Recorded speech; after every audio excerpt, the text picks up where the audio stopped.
All right, I had some different tires put on my 2023 CFORCE 500. That's a Gen 2. They're 27 by 11 by 12 and 27 by 9 by 12. 11's on the back, wide, 9 wide on front. And they drive kind of good. Actually, it's a little squirrely if you get too fast on pavement. I don't know if the spacers probably would help so it's not so top heavy,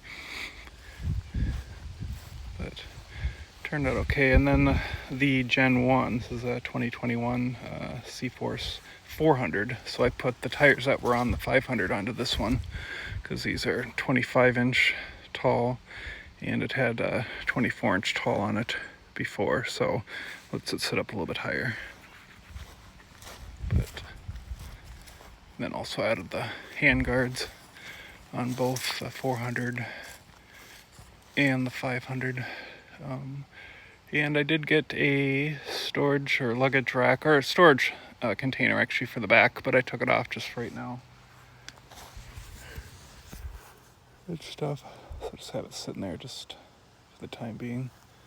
But that's nice. Just kind of went out and went around the 108 acres. We've got trails all through. It takes about 20 minutes to go through them all and stuff. But just head out through there into the woods and head all the way around, way off into the sunset. So, but yeah, happy so far. But yeah, probably definitely need spacers.